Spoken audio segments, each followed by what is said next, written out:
GTA is a game that even your parents probably know about, something a lot of people grew up playing.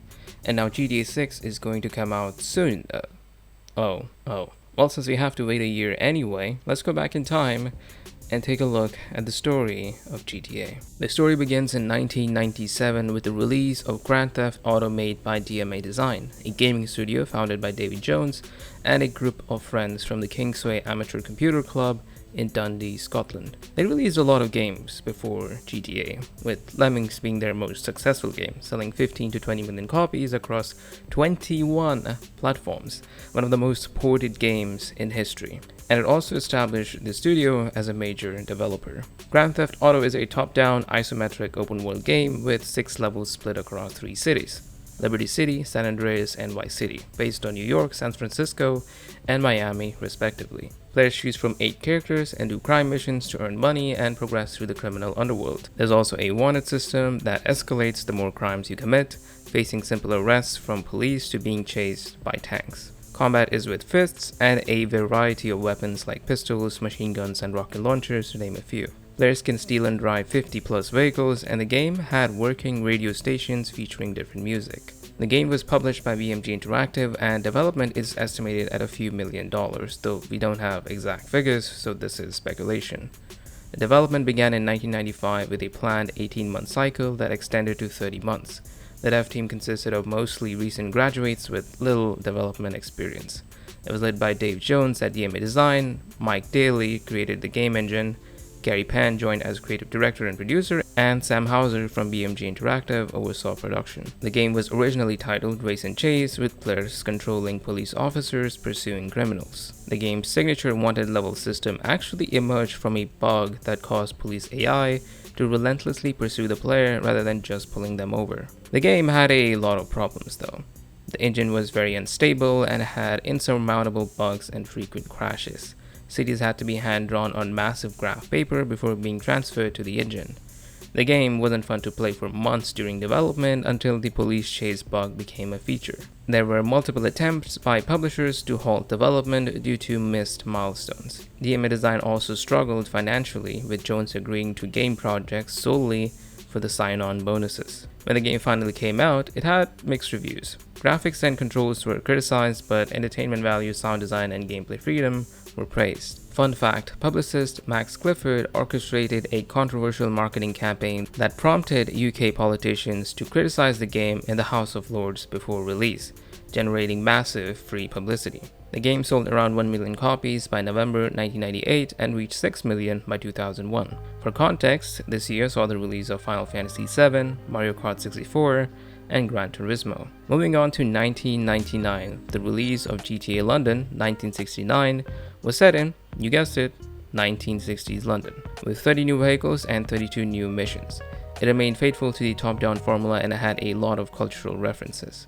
The cars and missions reflected the criminal underworld of that era, creating an authentic atmosphere, with the core mechanics being the same as the first game. However, between this game and the first, a lot of things happened behind the scenes. In 1997, DMA Design was sold to Gremlin Interactive due to financial struggles, which was later acquired by Infogrames in 1998. Take-Two Interactive purchased BMG Interactive, which held the publishing rights to GTA, and created Rockstar Games as a publishing label in December 1998. Take-Two then acquired DMA Design from Infogrames for £1, assuming $12.3 million in debt. And thus, GTA London 1969 was developed and published under the Rockstar name. The development cost for this game was apparently quite low, as it used the existing GTA engine. The game sold approximately 110,000 copies. It had mixed reviews, but it did win the 1999 BAFTA Interactive Entertainment Award for sound. In the same year, they released a free mission pack called GTA London 1961, which was set 8 years before, and had the same map, but the characters were in their younger days. Gameplay-wise, it was mostly the same, except for introducing drive-by shooting mechanics for the first time in the franchise. It served as a narrative prequel to London 1969. And we're still in 1999, and DMA Design, now Rockstar North, released Grand Theft Auto 2. The game takes place in Anywhere City, yes, that's the name, a futuristic metropolis with commercial, residential, and industrial sectors, each with its own gangs and bosses who assign missions via payphones. It features the same top-down view and adds a jump mechanic, has tighter controls, and a pure cash-based progression, replacing point scoring. You now get health and armor from collecting tokens scattered across the city. It also introduced a complex gang loyalty system. Completing missions for one gang increases respect and unlocks higher paying jobs, but reduces your standing with rival gangs, causing them to attack you on sight. It had the same wanted level system, starting from patrol officers to the military.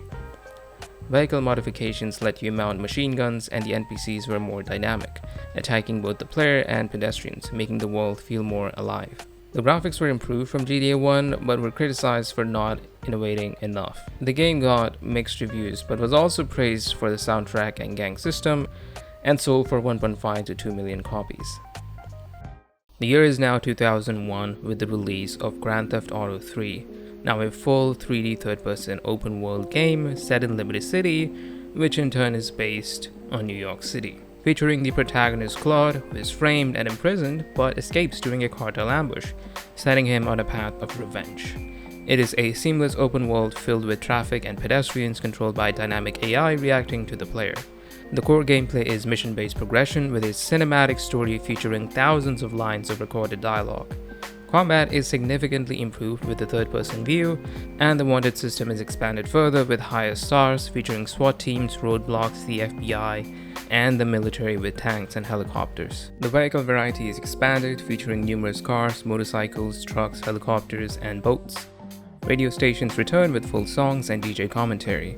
Property and business ownership are also included, and the game gives the player lots of freedom to explore the massive city. However, there were challenges. The 9/11 attacks happened just before release, prompting the devs to make changes to certain parts of the game.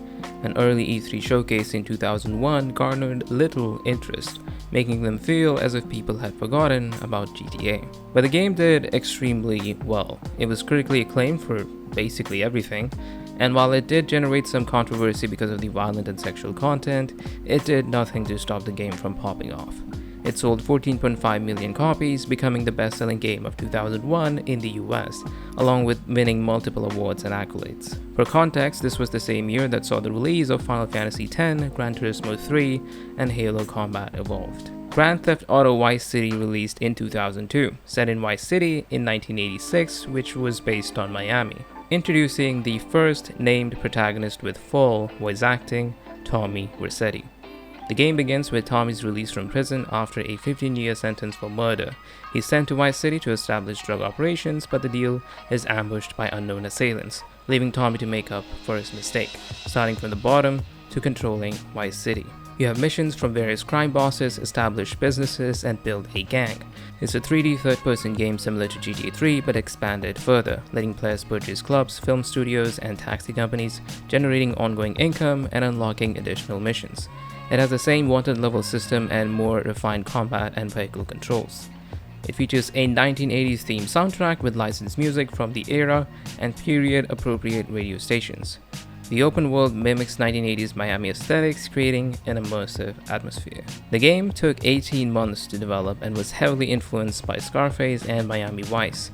It was originally conceived as a mission pack for GTA 3 but was later expanded into a full standalone game, and was the first game to feature celebrity voice acting. The game was praised critically for its music, story, and open world, with the usual controversy over violence. It sold 17.5 million copies, becoming the highest selling game of 2002 in the US, and sold 500,000 copies in the first 24 hours. It also went on to win multiple awards. 2 years later, in 2004, Grand Theft Auto San Andreas was released, with a much bigger scope, featuring 3 interconnected cities and vast countryside on a seamless 6x6 kilometers map. Set in 1992, the story follows Carl Johnson returning to his hometown of Los Santos after his mother's murder and sister's kidnapping. The narrative unfolds across Los Santos, San Fierro, and Las Venturas, based on LA, San Francisco, and Las Vegas, respectively. CJ progresses from a street gang member to a multi-city criminal entrepreneur. The big new feature of this game was the introduction of RPG mechanics. CJ loses and gains weight, affecting his ability to climb and run, requiring eating for energy, and can build muscles through gym training. There's lots of clothing customization, affecting gang respect and mission acceptance. CJ can claim neighborhoods for his gang and has to defend his territory against rivals. There are more purchasable properties for income, and the wanted system returns with improvements. You can now drive planes, visit various entertainment avenues, and even date multiple characters.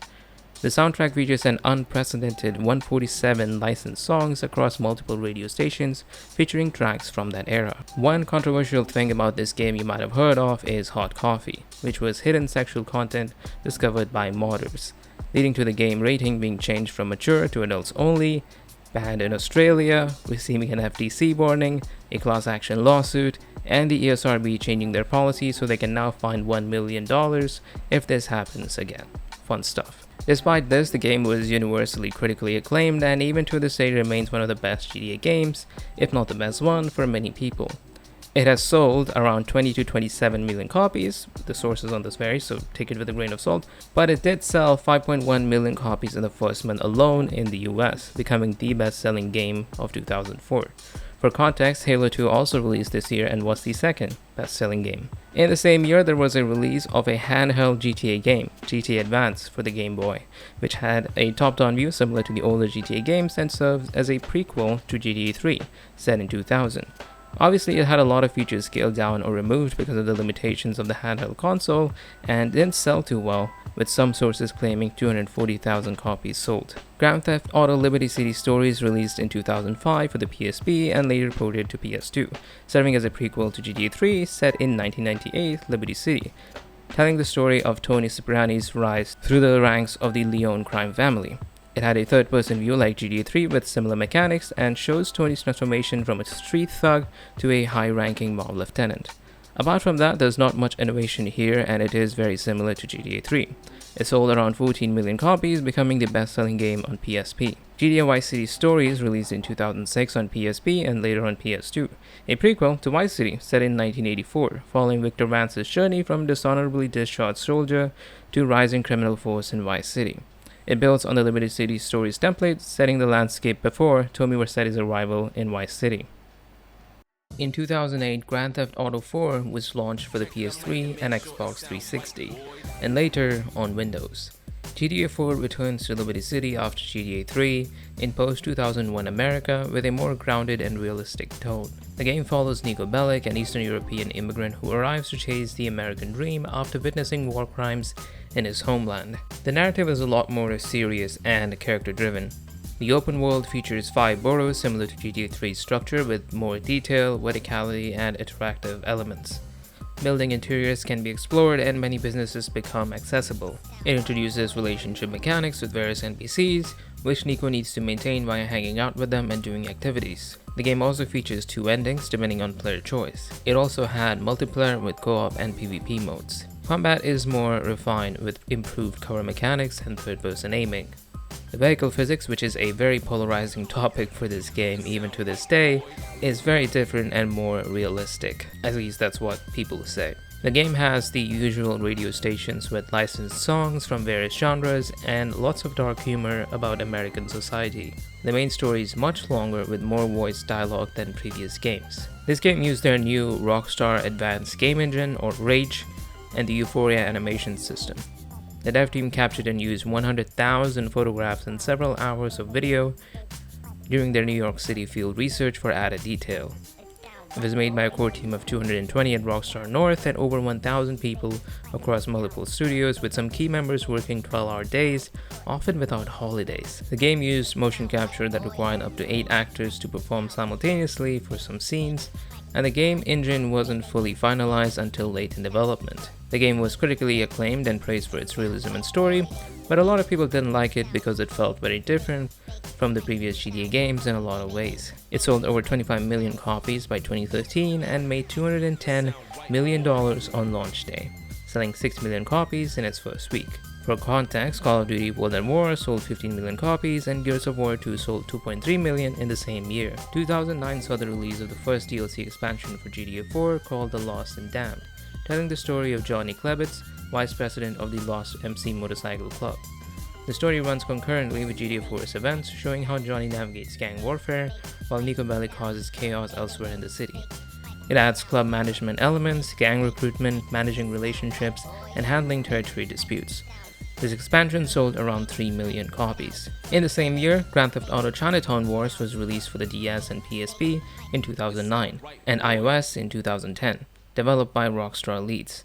It has the top-down view of all the GTA games and follows the story of Huang Li, a member of the Triad who seeks revenge in Liberty City after his father's murder, and has a darker, more personal story.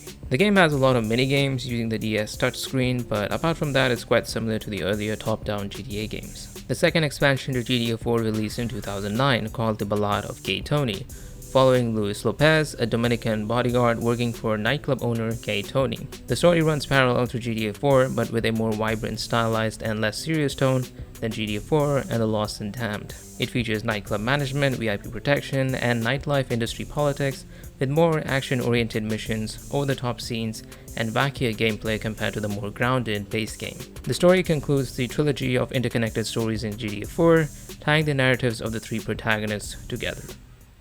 Grand Theft Auto V released in 2013 on the PS3 and Xbox 360, and then later on PS4, Xbox One, and Windows. The three protagonists are Michael DeSanta, a retired bank robber, Franklin Clinton, an aspiring hustler from South Los Santos, and Trevor Phillips, an unhinged meth cook and criminal. Through incidents that I won't spoil, the trio's storylines intertwine and lead them into a very bad situation that they have to deal with. The game involves a lot of heists, which have a preparation phase of hiring people with various skills, finding a getaway car, selecting a plan, and then actually doing the heist and getting away with it. The open world is the largest in the series, featuring urban Los Santos, rural Blaine County, deserts, mountains, beaches, and various islands. The game introduces dynamic switching between characters during missions and free roam, allowing players to experience the same event from different perspectives. Each character has unique abilities reflected in their gameplay. Property ownership is expanded, and players can also invest in the game's stock market, which changes based on the events of the game. There's a lot of customization for outfits, vehicles, and guns. The same wanted system is expanded, and there are lots of activities like yoga, tennis, and golf, just to name a few. The game still looks absolutely amazing, even a decade after its release. The game was a critical and commercial success, praised as one of the greatest video games ever made, alongside the usual controversies over violence, of course. It shattered all entertainment records with $800 million made in the first 24 hours, and has sold 220 million copies as of 2025, currently being the second best-selling video game of all time, only behind Minecraft. And we're now back to the present, with GTA 6 delayed to November 2026. I'm Darky, thanks for watching.